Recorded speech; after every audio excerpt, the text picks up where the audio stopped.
தல்லாக்குளம் எலும்பு roast, market mutton நெஞ்சு chops, Simmakkal வெங்காய குடல், விளக்குத்தூண் ஜிகிர்தண்டான்னு மதுரை உணவுகளை சாப்பிட பாண்டி பஜார் பசும்பொன் ரெஸ்டாரண்ட்டுக்கு வாங்க. நல்ல வெரைட்டியா ருசியா சாப்பிடலாம். Hola! Your dream vacation to Dubai starts from rupees 29,999 only with GT Holidays, South India's #1 travel brand. 288 கோடி அப்படின்ற மாதிரியான விஷயங்களை அஃபீஷியலாக ப்ரொடக்ஷன் சைட்லேருந்து ரிலீஸ் பண்ணியிருந்தாங்க. 4 நாள் நல்ல வசூல். ஏன்னா அவர் கட்சி துவங்குறாரு, இனி படத்தை நடிக்க மாட்டாரு, எல்லாரும் தியேட்டரில் குவிஞ்சாங்க. அந்த படத்தை செலவு பண்ணி எடுத்த அளவுக்கு ப்ரொடியூசருக்கு லாபம் கிடைக்குமானா கிடைக்காதுன்னு சொல்கிறாங்க. மண்டே டியூஸ்டே கொஞ்சம் ரைஸாக இருந்ததுன்னா அது லெவலே வேற. அவர் பேரை கோல்ஸில் ஹீரோ வச்சிருக்காரு. அதில் ஒழுக்கத்தில் ஒரு 5% இருக்க வேண்டாமா? அவர் குடிச்சாரா காந்தி? இந்த காந்தி குடிக்கிறார். அவர் சிகரெட் பிடிச்சாரா? அந்த காந்தி. இந்த காந்தி சிகரெட் பிடிக்கிறார். அந்த திரிஷாவுக்கு மஞ்சள் சேலை, சிவப்பு துண்டு. அப்போ கொடியுடைய கலரை ஏற்கனவே திரிஷாவை கட்டிட்டார். திரிஷா ஒருவேளை கொள்கை வெறுப்பு செயலர் ஆக்குறாருன்னு தெரியல. சரி, அதனால தான் திரிஷா கொஞ்சம் ஆக்டிவாக இருக்க மாதிரி கேள்விப்பட்டேன். கேப்டன் ரசிகர்லாம் ஒரு ரசிகர் ஆக மாட்டாங்க. அஜித்துடைய பேரை சொல்கிறாரு. அஜித் ரசிகர்லாம் ஆகிட மாட்டாங்க. என்ன பண்ணாலும் எந்த பேரை இடைச்சல்களாக வச்சா கூட அந்த ரசிகர்கள் ஒரு ரசிகர் ஆக மாட்டாங்க. விஜயே மறந்துடுவாங்க. படத்தில் நடிச்சுக்கிட்டே இருந்தால் தான் அந்த நினைவு இருக்கும். இவர் ஒரு படத்தோடு நடிச்சுட்டாருன்னு வச்சுங்க, அதுக்கப்புறம் இவரை மறந்து அப்பா விஜயகார்த்திகேயன் வந்து அவர்கிட்ட போயிடுவாங்க. இது மக்களுடைய மனநிலை. முக்கிய நிலை உடனுக்குடன் குறிஞ்செய்தி விலைக்கு தெரிஞ்சுக்கல ஆதன் செயலை டவுன்லோட் பண்ணுங்க. டிஸ்கிரிப்ஷனில் லிங்க் இருக்கு. ஆதன் சினிமா நேரில் அனைவருக்கும் ஒரு பெரிய வணக்கம் அண்ட் வெல்கம் டு ஷோ. இன்னைக்கு நம்ம கூட கே ராஜன் சார் இணைஞ்சிருக்காங்க. நிறைய விஷயங்கள் பேச போகிறோம். வணக்கம் சார். வணக்கம். வாழிய செந்தமிழ், வாழ்க தமிழர், வாழிய பாரத மணி திருநாடு. மகாகவி பாரதியார். கோட் பற்றி பேசணும் சார். அங்கேருந்தே தொடங்கிடலாம். படம் ரிலீஸுக்கு 2-3 நாட்களுக்கு முன்னாடி ஒரு பெரிய ஹைப்பில் கொண்டு போய் விட்டாங்க. இதில் அஜித் இருக்காரு, த்ரிஷா இருக்காங்க, சிவகார்த்திகேயன் இருக்காங்க. இந்த கேமியோ பற்றிலாம் ஒரு பக்கம் பேசிட்டு இருந்தாலும் படத்தோட எக்ஸ்பெக்டேஷன்ஸ் அங்கேயே அதிகமாகிடுச்சு. படம் ரிலீஸுக்கு அப்புறம் 4 நாள் வசூல் மட்டும் 288 கோடி அப்படின்ற மாதிரியான விஷயங்களை அஃபீஷியலாக ப்ரொடக்ஷன் சைட்லேருந்து ரிலீஸ் பண்ணியிருந்தாங்க. எப்படி சார் இருக்குது இந்த வசூலை பொறுத்த வரைக்கும் விஜய் படங்களுக்கு? 4 நாள் நல்ல வசூல். ஏன்னா அவர் கட்சி துவங்குறாரு, இனி படத்தை நடிக்க மாட்டார் என்பதால் ரசிகர்கள், பொதுமக்கள் எல்லாரும் தியேட்டரில் குவிஞ்சாங்க. அந்த 4 நாள் மிகப்பெரிய வசூல். 288 லட்சமோ 250 லட்சமோ கோடியோ தெரியாது, பட் நல்ல வசூல். ஆனால் திங்கள் செவ்வாயில் குறைஞ்சிச்சு. அது தமிழ்நாடு பூரா எல்லா தியேட்டரும் போட்டதால் மேக்ஸிமம் மக்கள் பார்த்துட்டாங்க. அதுக்கப்புறம் இப்போ லீவ் நாள்லாம் வருது. ஓகே, அதனால் ஓரளவு கலெக்ட் பண்ணிவிடும், லாஸ் வராது, பெரிய லாபம் இருக்காது. ஓ, பெரிய லாபமும் இருக்காது, பெரிய நஷ்டம் இருக்காது, சுமாரான லாபம் கிடைக்கும். அந்த படத்தை செலவு பண்ணி எடுத்த அளவுக்கு ப்ரொடியூசருக்கு லாபம் கிடைக்குமானா கிடைக்காதுன்னு சொல்கிறாங்க. ஓகே, ஏன்னா 4th டே கொஞ்சம் ரைஸ் ஆகிருந்தா பெரிய எங்கேயோ. இப்போ 5th டே, மண்டே, டியூஸ்டே கொஞ்சம் ரைஸ் ஆகிருந்ததுன்னா அது லெவலே வேறு. ஓகே, பட் கொஞ்சம் குறைஞ்சது. இந்த படத்துக்கு விஜயின் சம்பளம் மட்டும் 200 கோடி அப்படின்றாங்க சார். ப்ரொடக்ஷன் காஸ்ட் மட்டும் அதுவும் ஒரு 200 கோடி, 200 கோடி, 400 கோடி கணக்கு சொல்கிறாங்க. 400 கோடி பட்ஜெட்டில் எடுக்கப்பட்ட ஒரு படம் அப்படின்ற பொழுது எப்படி சார் இருக்குது நீங்கள் அதெல்லாம் கேள்விப்படும் பொழுது? அது வந்து ப்ரொடியூசரை பொறுத்தது. நான் வந்து ஹீரோ மேலாம் குறை சொல்ல மாட்டேன். ப்ரொடியூசர் கணக்கு போடணும். இந்த 200 கோடி சம்பளம், மற்ற ஆர்டிஸ்டுக்கெல்லாம் ஒரு 50-100 கோடி, செலவினங்கள் 100 கோடி படம் எடுக்க. அப்போ 400 கோடினா பிஸ்னஸ் எவ்வளோ ஆகும், வட்டி எவ்வளோ கட்டணும், பப்ளிசிட்டி எவ்வளோ பண்ணணும், டேக்ஸ் எவ்வளோ கட்டணும், இந்த கணக்கு போட்டு ஒரு 20 கோடியாவது மிஞ்சுமா அப்படின்னு கணக்கு போட்டு ப்ரொடியூசர் செய்கிறது. அதனால் நீங்கள் நடிகர் மேலே குறை சொல்லாதீங்க. நாங்கள் எங்கள் ஆளுங்க தானே போய் விழுறாங்க, தெரிஞ்சு தான் விழுறாங்க. அதனால் இது பெரிய கம்பெனி, ஏஜிஎஸ் என்பது பெரிய கம்பெனி. அவங்க எல்லா கணக்கும் போட்டு தான் அந்த படத்தை எடுத்திருப்பாங்க. ஓரளவுக்கு லாபம் கிடைக்கும், பெரிய லெவல் கிடைக்கும். சார், தமிழ் சினிமாலேயே 200 கோடி வாங்கின முதல் நடிகராகவும் விஜய் தான் இருப்பார்னு நினைக்கிறேன். பெரிய பட்ஜெட்டில் எடுக்கப்பட்ட படமாகவும் கோட்டு தான் இருக்கும்னு நினைக்கிறோம். ஸோ இவ்வளோ பெரிய ஸ்கேலில் இருக்கக்கூடிய விஜய் அவர்கள் சினிமா விட்டு போகிற நேரத்தில் இந்த ஸ்கேல் அப்படின்றது எப்படி பார்க்குறது இந்த பிஸ்னஸ்? இல்லை, அது ஒரு பெரிய விஷயந்தான். 200 கோடி சம்பளம் வாங்குற ஒருத்தர் எனக்கு வானாது, நான் கட்சி ஆரம்பித்து மக்களுக்காக சேவை பண்ணுறேன்றது நல்ல விஷயந்தான். ஆனால் எப்படி சேவை பண்ண போகிறாரு இன்னும் ஒரு படம் இருக்குது தளபதி 69. ம் அதுக்கப்புறம் இவர் படம் இல்லை, கட்சி மட்டும் பார்க்க போகிறார். அது எப்படி பண்ண போகிறார், எப்படி மக்கள்கிட்ட ரீச் ஆக போகிறார். இப்போவே ரசிகர்கள் தொண்டர்கள் நெருங்க விடலையா. ஜெயலலிதா அம்மா பண்ணுவாங்கல்ல, ஒரு 10 அடி தள்ளி, அந்த மாதிரி தான் இருக்காங்களாம். அப்புறம் பவுன்சர்ஸ், இதை கேள்விப்பட்ட சொல்ல, துபாயிலேருந்து பவுன்சர்ஸ் தான். அப்படி ஒரு கட்டுப்பாட்டுக்குள்ளே இருந்து மக்களுடைய இன்னும் நெருங்கலை. அதெல்லாம் ஒரு செட்பேக் ஆகும். அப்புறம் இன்னொன்று, நீங்கள் கோட்ஸை பற்றி கேட்டதால், கோட்ஸில் அவருடைய பேர் என்ன? காந்தி சார். காந்தி. எந்த காந்தி? காந்தின்னு ஒரு மகாத்மா வாழ்ந்திருக்கார், உலகம் போற்றுகிறது. வெள்ளைக்காரன் துப்பாக்கியை வச்சப்போ மார்பை திறந்து காட்டியவர்.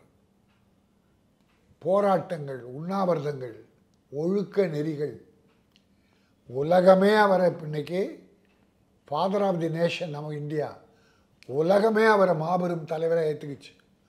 உலகத்தில் எல்லா இடத்துலையும் ஒரு சிலை இருக்குது. அதுக்கு காரணம் என்ன? அவர் வாழ்ந்து காட்டிய ஒழுக்க நெறி. அவர் பேரை கோட்ஸில் ஹீரோ வச்சுருக்கார். அதில் ஒழுக்கத்தில் ஒரு 5% இருக்க வேண்டாமா? அவர் குடித்தாரா காந்தி? இந்த காந்தி குடிக்கிறார். அவர் சிகரெட் பிடிச்சாரா? அந்த காந்தி. இந்த காந்தி சிகரெட் பிடிக்கிறார். அந்த காந்தி துப்பாக்கி எடுத்து சுட்டாரா? இந்த காந்தி டப் டப் டப் டப் டப்னு சுட்டுக்கிட்டே இருக்கார். பேர் வைக்கிறது ஒரு பொருத்தம் வேணா. அது வெங்கட் பிரபு மிகப்பெரிய தவறு பண்ணிட்டார். நல்ல டைரக்டர், நான் ஏற்றுக்கிறேன். பேர் பொருத்தமாக இருக்கணும். வேறு என்ன பேர் வேணால் வச்சுருக்கலாம். ஏன்னா விஜயை பல பேர் கெஞ்சி கேட்டாங்க, சிகரெட் பிடிக்காங்க, தண்ணி அடிக்காதீங்க, படத்தில் காட்டாதீங்க, ஏன்னா உங்களை உங்கள் ஃபாலோயர்ஸ் தொண்டர்கள் ஃபாலோ பண்ணுவான் அப்படின்னா அவர் கேட்கல. எந்த தலைவர் பொதுமக்கள் கோரிக்கையும் கேட்கல. போஸ்டர்லேயே சிகரெட் பிடிக்கிறது, பீர் பாட்டில் வச்சுக்கிறதெல்லாம் போடுறாரு. இப்போது இந்த படத்தில் நிறைவாக பண்ணியிருக்கார் குடிக்கிறது. அப்போ காந்தி என்ற பெயர் எப்படி பொருந்தும்? அது மிகப்பெரிய தவறு, வன்மையாக கண்டிக்கக்கூடியது. படம் பார்த்துட்டீங்க, உங்களை பொறுத்த வரைக்கும் ஸ்க்ரீன் பிளேவாகவும் கதையாகவும் எப்படி சார் இருக்கு? இல்லை வெங்கட்ட நல்லா பண்ணுவார், நான் அந்த குறை சொல்ல. வெங்கட்ட மாநாடு என்ற ஒரு சின்ன ஆதார படத்தை பெருசாக்குனார். இந்த ஹீரோ நடிக்கிற படத்தை நல்லா பண்ணியிருக்கார். கூட கமர்ஷியலுக்காக சிவகார்த்திகேயன் ஒரு சீனு, பிரபுதேவா, பிரசாந்த், திரிஷா. அந்த திரிஷாவுக்கு மஞ்சள் சேலை, சிவப்பு துண்டு. அப்போ கொடியுடைய கலரை ஏற்கனவே திரிஷாவை கட்டிட்டார். திரிஷா ஒருவேளை கொள்கை வெறுப்பு செயலர் ஆக்குறாருன்னு எனக்கு தெரியல. சரி, அதனால தான் திரிஷா கொஞ்சம் ஆக்டிவாக இருக்க மாதிரி கேள்விப்பட்டேன். அது கட்சி சார்பாவா சார்? கட்சி சார்பாக அப்படியோ தெரியல, போக தான் தெரியும்.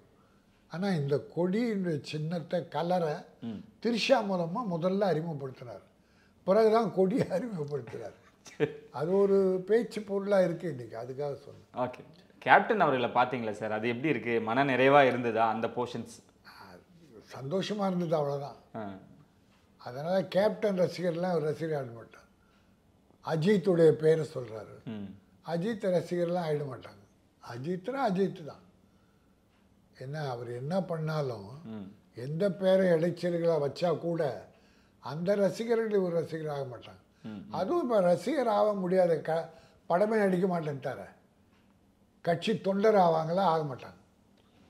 இவர் கட்சியில் இருக்க தொண்டரே வேறு கட்சியெல்லாம் இருக்காங்க, அவங்கெல்லாம் அங்கே போவாங்களா, இவர் கூட இருப்பாங்களா? அது ஒரு கேள்விக்குறி. ஓகே, அதான் நீங்கள் சொல்லும்போது கூட கேப்டன் ரசிகரெல்லாம் விஜயோட ரசிகரெல்லாம் மாற முடியாது, அஜித் ரசிகரெல்லாம் விஜயோட ரசிகரெல்லாம் மாற முடியாது. அவங்க அஜித் ரசிகன் தான், அவன் விஜய் ரசிகன் ஆக மாட்டான். நீ என்ன படத்தில் சோப் போட்டாலும் அதெல்லாம் ஆக மாட்டாங்க. ஓகே, அவங்க உயிரே வச்சுக்கிட்டு இருக்காங்க. அதனால் அது தப்பு கணக்கு. ஓகே சார், இதையும் மீறி அந்த படத்தில் சிவகார்த்திகேயனை அறிமுகப்படுத்தும் பொழுது நீங்கள் பார்த்துக்குங்க நான் வேறு வேலையாக போகிறேன் அப்படின்றாரு. சிவகார்த்திகேயன் தான் அடுத்த விஜயா அப்படின்னு ஒரு கேள்வி இருக்குது. அதுக்கப்புறம் விஜயின் சினிமா வாரிசா சிவகார்த்திகேயன், இது எப்படி சார் எடுத்துக்க? நான் ஏற்கனவே ஒரு தடவை நம்ம பேட்டியில் சொல்லியிருக்கேன். விஜய்க்கு அப்புறம் யாருன்னு கேட்டப்போ சிவகார்த்திகேயன் கதைகளை ஒழுங்காக செலக்ட் பண்ணி நடித்தா தொடர்ந்து ஒரு 4 படம் வெற்றி பெற்றால் ஓரளவுக்கு விஜயை டச் பண்ணலாம். ஓரளவுக்கு. ஓகே. அவர் நடந்துக்கிற முறை, ரசிகர்கள்கிட்ட நடந்துக்கிற முறை, மக்களுக்கு செய்கிற உதவி, படங்கள், கதைகளை தேர்ந்தெடுக்க விதம். இப்போ டாக்டர் டான் 2 படம் சூப்பர் ஹிட். அதுக்கு பிறகு 3 படம் ஒன்றும் இல்லையே. அப்படி பண்ணால் ரைஸ் ஆக முடியாது. ஓகே. அதனால் விஜய் இடத்துக்கு வர முடியுமானா அவ்வளோ தூரம் இல்லைனாலும் கிட்ட நெருங்கலாம். அவரே வாரிசுன்னு சொல்கிற மாதிரி ஒரு டைலாக்லாம் வச்சுருக்காங்க. ஆமாம். இதெல்லாம் வாண்டடாக திணிக்கப்பட்டது தான், இயற்கையானதில்லை.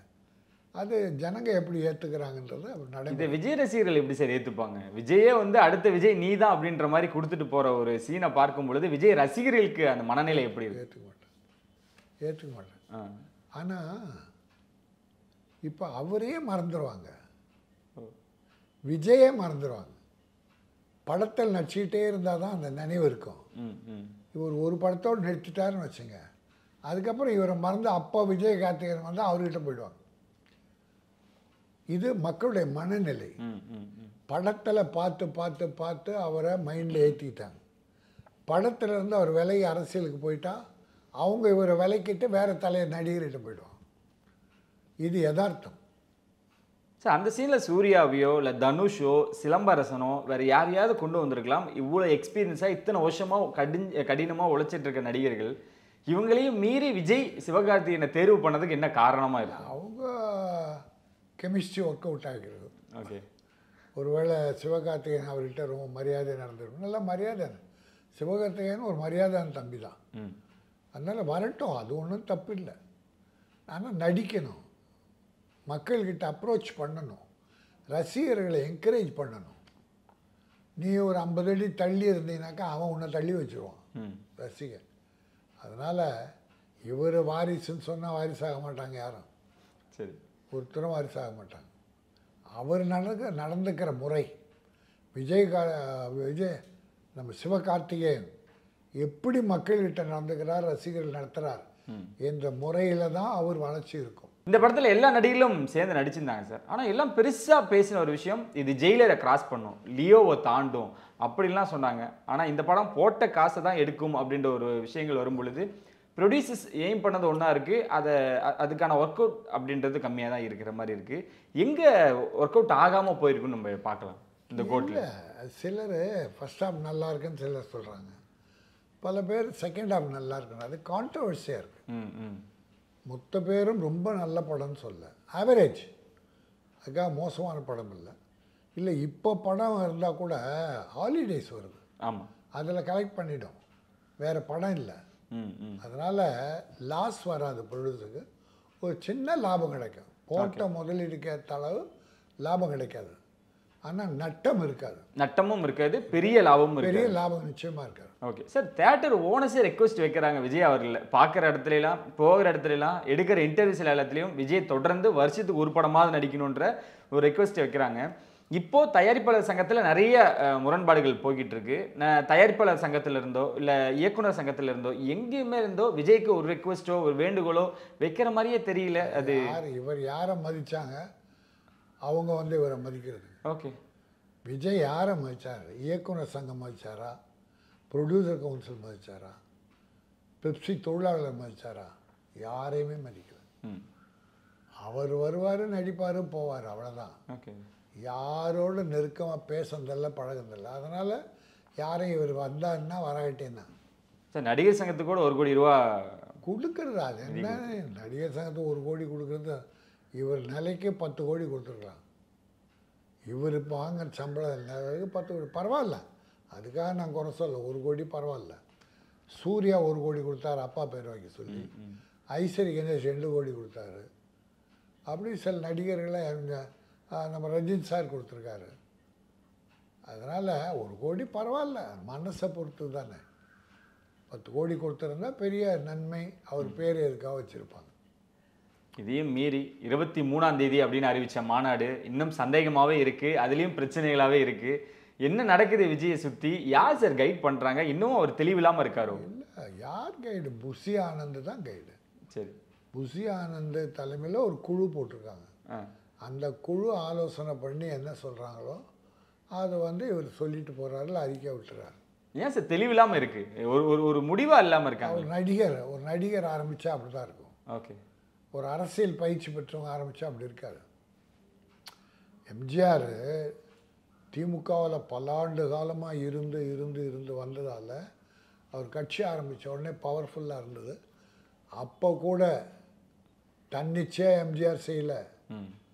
கம்யூனிஸ்ட் மாபெரும் தலைவர் கல்யாண சுந்தரம், ராமமூர்த்தி, சங்கரையா, இந்த மாபெரும் தலைவரின் கைடன்ஸ், பிற கட்சி தலைவருடைய யோசனைகளையும் கேட்டு பண்ணார். அவங்களே மேடையில் உட்கார வச்சார் எம்ஜிஆர். அந்த மாதிரி பல பேருடைய யோசனை, அரசியல்வாதி யோசனை கேட்கணும். இல்லை சார், இந்த மாநாட்டுக்கு வேற எங்கேயா எந்த ப்ரெஷர் வருதான்னு ஆளுங்கட்சியிலையும் கேட்டாங்க, அவங்களும் அவங்க சைட்லேருந்து இல்லைன்றாங்க. ஆனால் விஜய் அவர்களுக்கு ஒரு அழுத்தம் தரப்படுதா? மறைமுகமான அழுத்தமோ இல்லை நேரடியான ஒரு அழுத்தமோ? எதுக்குங்க அழுத்தம் தரணும்?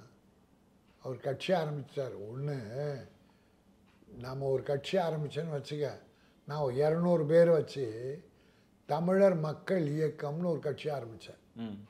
தமிழர் மக்கள் இயக்கம். இதை ரிஜிஸ்டர் பண்ணேன்னா அவன் ரிஜிஸ்டர் பண்ணி கொடுக்க போகிறான். அங்கீகரிக்கப்பட்டது, அதுக்கு ஒரு பெரிய விழா, ஸ்வீட்டு கொடுக்குறது, பட்டாசு வெடி, யார் வேணால் கொடுக்கலாம். ரிஜிஸ்டர் சொசைட்டி ஆக்ட் படி ரிஜிஸ்டர் பண்ணுறது, இது தேர்தல் கமிஷன் ரிஜிஸ்டர் பண்ணுறது. ஆமாம் சார். அது ஒன்றும் பெரியல, அதையே பெருசாக கொண்டாடுறாங்க. அதனால மாநாட்டில் அப்போ தான் பேசலாம்னு நினைக்கிறாரு. அந்த மாநாட்டை ஏன் நசுக்கிறீங்க? நான் என்னுடைய யோசனை, மாநாடு ஒரு 15 நாள் தள்ளி போட்டால் தப்பு கிடையாது. ஓகே. இப்போ 23 செப்டம்பர்னால் ரொம்ப குறுகிய காலம், என்ன வேலை பார்த்தாலும் கொஞ்சம் சிரமம் வரும். அக்டோபர் 10, 15 ஒரு 3 வாரம் 4 வாரம் கேப்பில் பண்ணால் நீட்டாக பண்ணலாம். ஓகே. அதனால் அது தள்ளி கவர்மெண்ட்டு ட்ரபிள் கொடுக்கல. காவல்துறை என்ன ப்ரொசீஜர் கேட்கணுமோ அதையெல்லாம் கேட்பான். நான் நடத்தின வள்ளுவர் கோட்டத்தில் கேளுங்க, பெர்மிஷன் ஒரு ஃபார்ம் கொடுப்பாங்க. அந்த ஃபார்மில் 10 கண்டிஷன் 15 கண்டிஷன் இருக்கும். அதை நம்ம ஃபுல்லப் பண்ணி கொடுக்கணும். எவ்வளோ பேர் வருவாங்க, ஓகே, எப்படி வசதி பண்ணுவீங்க, அதெல்லாம் கேட்பாங்க. இது அரசியல் கட்சி பண்ணும்போது கேட்குறாங்க. இதை போய் பெருசாக்கி ட்ரபிள் கொடுக்குறாங்க, தடை பண்ணுறாங்கல்ல. தடைகளை தகர்த்து வருவோம். என்ன தடை உனக்கு? ஒரு தடம் இல்லை. இல்லை சார், 10 லட்சம் பேர் கேட்குறாங்க, ஆனால் 50,000 பேருக்கு தான் அனுமதி வழங்கப்படும் அப்படின்ற மாதிரி. இவங்களே 50,000 தான் கேட்டாங்க முதல்ல. ஓகே. கட்சி சார்ந்து 50,000 பேர் 50,000 தான் கேட்டாங்க. 1.5 லட்சம் கேட்டு 2 லட்சம் கேட்டிருக்கலாம். இவங்க 50,000 தான் கேட்டாங்க. அவங்க சொல்லலை. இவங்க கேட்குறத கொடுப்பாங்க அவங்க. அதில் எந்த விதமாக நடத்துவீங்க, சாப்பாடு எப்படி அரேஞ்ச் பண்ணுவீங்க, கழிப்பிட வசதி என்ன பண்ணுவீங்க, எவ்வளோ பஸ்ஸு வரும், இதெல்லாம் கொஸ்டின் யார் பண்ணாலும் கேட்குறது. அதனால் விஜய்க்கு சும்மா எடுத்த அடுப்புலேயே தடை கற்களை உடைப்பேன், சினிமா டைலாக்லாம் பேசிட்டு தூப்பு விட்டு சண்டை போடுற மாதிரிலாம் இங்கே பண்ண முடியாது. வெளிப்படையாக எல்லாமே இப்போ பேசினா அடுத்த நிமிஷம் வந்துடும். கொடி அறிவித்த உடனே கொள்கை அறிவிச்சிருக்கணும். கொடிக்கு ஒரு நாள், கொள்கைக்கு ஒரு நாள், கட்சி பேருக்கு ஒரு நாள், இன்னும் ஆடியோ ஃபங்க்ஷன் டீசர் வெளியிடுற மாதிரி விட்டுருந்தா அது கேலி கூத்தாயிடும். இந்த பக்கம் தனுஷ் அவர்கள் மேலே போடப்பட்ட இந்த தடை அப்படின்றத எப்படி பார்க்குறீங்க சார்? நேற்று சில மணி நேரங்கள் எல்லா நடிகர்களும் தனுஷுக்காக ஒன்றிணைஞ்சு படப்பிடிப்பையே நிறுத்தியிருக்காங்க. தனுஷ் மேலே நிஜமாலுமே வழக்கு இருக்கா? என்ன நிலையில் இருக்குது? ஏன் தனுஷை இவ்வளோ கார்னர் பண்ணுறாங்க? இருக்கு எனக்கு தெரிஞ்ச 2. ராமநாராயண் மகன் முரளி, ஆமாம், அவர் படத்தை 40% ஆக்ட் பண்ணார் 2 வருஷத்துக்கு முன்னால். அதுக்கு பிறகு வேறு படத்துக்கு போயிட்டார். அந்த படம் முடியல. அவர் வட்டி கட்ட முடியாமல் அவசரப்படுறார். அந்த படம் கதிரேசன் அட்வான்ஸ் கொடுத்து 2-3 வருஷம் ஆச்சு. 9 பேர், ஐசரி கணேஷ் 15 கோடி அட்வான்ஸ் கொடுத்து 1 வருஷமா 2 வருஷமா ஆச்சு. ஓகே. இப்படி எல்லா அட்வான்ஸும் வாங்கி உள்ளே போட்டுக்கிட்டு நடிக்காமல் புதுசாக எவனா ஒரு 10 கோடி கூட கொடுத்தா அவங்ககிட்ட போயிடுது. அது பெரிய துரோகம். அதனால் கொண்டாந்தாங்க. இப்போ ஏதோ அவரே சொல்லி ஒருத்தருக்கு படம் பண்ணி கொடுக்குறேன், ஒருத்தர் அட்வான்ஸ் திருப்பி கொடுக்குறேன் அப்படின்னாரா, ரைட், ஓகே. இப்போ மற்றவங்க கதி என்ன? இதுக்கு நடிகர்கள் இதுக்கு மட்டும் ஒற்றுமையானா செய்கிற தவறுகளை நடிகர் சங்கம் கண்டிக்கணுமா இல்லையா? நடிகர் புகாரே வரலன்றாங்க சார். தயாரிப்பாளர் சங்கத்திலேருந்து எங்களுக்கு புகாரே வரல, தனுஷ் மேலே எந்த புகாரும் இல்லை அப்படின்னு உட்காந்து பேசுனாங்களே என்ன, அதெல்லாம் உட்காந்து பேசுனாங்க. புகார் போச்சு. எதுவாக இருந்தாலும் தயாரிப்பாளர் சங்கம் நடிகர் மேலே புகார் வந்தால் நடிகர் சங்கத்தோடு தான் பேசணும். இதுதான் முறை. நடிகர் சங்கம் ஒத்துக்கலை, சரியாக வரலன்னா அப்புறம் ஸ்ட்ரைக்கோ ஏதோ ஒன்று பேசலாம் அதை பற்றி. ஆனால் ஸ்ட்ரைக்கே பண்ணக்கூடாது. மேக்ஸிமம் ஸ்ட்ரைக் பண்ண அதை தான் 3-4 மீட்டிங்கு பேட்டியில் நான் சொல்லியிருக்கேன். ஸ்ட்ரைக் பண்ணக்கூடாது. ஏன் சார் தயாரிப்பாளர் சங்கம் அது ரொம்ப ஸ்ட்ரிக்டாக இருக்காங்க? ஸ்ட்ரைக் கண்டிப்பாக இருக்கும். நடத்த முடியாது அவங்களால. பாரு, இப்போ நடிகர்லாம் ஒன்றா சேர்ந்துட்டு நடிக்க மாட்டேன்னா ப்ரொடியூசர் வட்டி கட்ட முடியுமா? பாதிக்கிறது ப்ரொடியூசர் தான். நடிகர் மேலே என்ன போட்டாலும் அவங்க ஒன்றா சேர்ந்தா ஒரு மாதம் நிறுத்தினா வட்டி, ப்ரொடியூசர் தொழிலாளி கதி, தொழிலாளிக்கு வேலை. அதனால் எடுத்த உடனே ஸ்ட்ரைக்குக்கெல்லாம் அறிவிக்கக்கூடாது, பேச்சுவார்த்தை தான். இப்போ ஏதோ தனுஷ் ஒத்துக்கிட்டாருன்னா அந்த படத்தை பண்ணி முடிக்கிட்டோம். மற்றவங்க வாங்கின அட்வான்ஸ் ஐஸ்வரி கணேஷுக்கு என்ன பண்ண போகிறாரு அந்த கேள்வியெல்லாம் இருக்குது. அதை பேசி முடிக்கிட்டோம் நடிகர் சங்கம். எதுவாக இருந்தாலும் பேச்சுவார்த்தை தான். நடிகர் சங்கம் கட்டடம் அதுவாது இந்த வருடத்துலையோ இல்லை இந்த வருட கடைசியிலையோ இல்லை அடுத்த வருடமோ எழுந்து நிற்க வாய்ப்புகள் முடிச்சிருவாங்க. இப்போ என்ன செப்டம்பர், நெக்ஸ்ட் இயர் ஜூனுக்குள்ளே முடிச்சிருவாங்க கண்டிப்பாக. வேகமாக அதுக்காக தான் அந்த பரபரப்பான மீட்டிங்கில் சார் வேகமாக நடக்குது. சிறப்பு. இறுதியாக என்ன ரஜினி அவர்களோட அந்த வேகத்தை பற்றி தான் நிறைய கேள்வி கேட்கணும். எப்படி இருக்குன்னு நினைக்கிறீங்க? ஏன்னா வேட்டையின் ஒரு பக்கம், கூலி ஒரு பக்கம், மற்ற இண்டஸ்ட்ரியிலேருந்து பெரிய பெரிய நடிகர்கள் ஒன்றிணைஞ்சு ரஜினிக்காக நிற்கிறாங்க அப்படின்ற பொழுது அவர் அடுத்தடுத்த படங்களில் காட்டக்கூடிய வேகத்தை எப்படி பார்க்குறீங்க? இல்லை, சுறுசுறுப்பாக இன்னும் இளைஞர் போல் ஒத்துக்கிட்ட படத்தை அழகாக நடித்து முடிக்கிறார். எல்லா நடிகர்களும் அவர்கிட்ட கற்றுக்கணும். நீங்கள் சூப்பர் ஸ்டார்னு பேர் எடுத்தாருன்னா சும்மா இல்லை, எல்லா ப்ரொடியூசரும் வாழ வச்சார். இன்றைக்கி பாருங்கள், வேட்டையன் தேதி கொடுத்தாரு முடித்தார், கூலி தேதி கொடுத்தாரு முடித்தார், இது அது ரெண்டையும் சேர்த்து நடித்து முடித்தார். இப்போது வேட்டையன் வரப்போகுது, அடுத்தது கூலி வரப்போகுது. இப்போ அடுத்த 2 படம் ஒத்துக்கிட்டாலும் அதை பண்ண போகிறாரு. இன்னும் அவர் வலிமையோட இளமையோடு இருக்கார். அதை ஃபாலோ பண்ணணும் மற்ற நடிகர்கள். அதான் என்னுடைய வேண்டுகோள். நீங்களும் வாங்க, ரஜினி அளவுக்கு வரலனாலும் பாதியாவது வாங்க, நல்ல பேர் எடுங்க, மக்கள்கிட்ட நல்ல செல்வாக்க பெறுங்க என்பது தான் எல்லாருக்கும் நான் வேண்டுகோளாக வைக்கிறது. ஆனால் விஜயோட படங்கள் ஒவ்வொன்றும் வரும் பொழுது ஜெயிலரை தாண்டுமா, 2.0 தாண்டுமான்னு ரஜினி படங்களையே கம்பேர் பண்ணி கேட்குறாங்களே சார். ரஜினியோட ரெக்கார்டை பிரேக் பண்ணுறதுக்கு ரஜினியால் தான் முடியுமா இல்லை விஜயால் முடியுமா? இல்லை, ரஜினியால் தான் முடியும். 1-2 படம் கொஞ்சம் ஃபெயிலியர் ஆகும்போது விஜய் படமும் ஏறுது. இல்லை, இன்னும் ஒரு படம் தான் இருக்குது. அந்த 1000 கோடி அப்படின்றது அது எதிர்பார்க்கவே வேண்டாம். ஓகே, 1000 கோடிக்கெல்லாம் இதை பண்ணன்னு சொன்னாங்க. குட். பண்ணலையே கோட்ஸ். 600 கோடி பண்ணால் பெரிய விஷயம். அதே மாதிரி தான். ஆனால் படம் நல்லா இருந்த பிக்கப் ஆகிடுச்சுன்னா இதில் 2 விஷயம், கட்சி ஒன்று, அரசியல் சினிமா ஒன்றுன்னு டைவர்ட் ஆகிடுச்சு. மக்களும் கொஞ்சம் அப்படி சோர்வடைஞ்சிட்டாங்க. அதனால் அடுத்த படமும் நல்லா போகணும். ஏன்னா என் ப்ரொடியூசர் பிழைக்கணும், ப்ரொடியூசர் லாஸ் ஆகக்கூடாது. அதுதான் என்னுடைய கோரிக்கை. விஜய் இது அடுத்த படம் ஒரு நட்டம் இல்லாமல் நல்ல வெற்றி படமாக அமையணும். கட்சியும் நல்லா வரட்டும். ஆனால் திட்டமிட்டு நல்ல கொள்கைகளை மக்களுக்கு சொல்லுங்கள். இது வரைக்கும் எல்லா கட்சியும் கொள்கையில் சொல்லிட்டு தான் இருக்காங்க, செய்து காட்டியிருக்காங்க. திராவிட முன்னேற்றக் கழகம் பல நன்மைகளை தாய்மார்களுக்கு, மாணவிகளுக்கு, மாணவர்களுக்கு, வருங்கால இளைஞர்களுக்கு பிரமாதமாக பண்ணிகிட்ருக்காங்க. இதெல்லாம் மீறி என்ன பண்ணுவோம்? இதுக்கு அடுத்து ஏடிஎம்கே ஒன்று இருக்குது, ஒரு திருமாவளவன் இருக்கார், சீமான் இருக்கார், கம்யூனிஸ்டுகள் இருக்குது, பாமக இருக்குது. இத்தனை கட்சியை மீறி நீ என்ன சொல்ல போகிறீங்க? அதை எதிர்பார்க்குறான் மக்கள். அதை வச்சு தான் விஜயோடைய வெற்றி இருக்குது. அதனால் இன்றைக்கி அவர் பெரிய வெற்றி பெற்றுவார் நினைக்கக்கூடாது.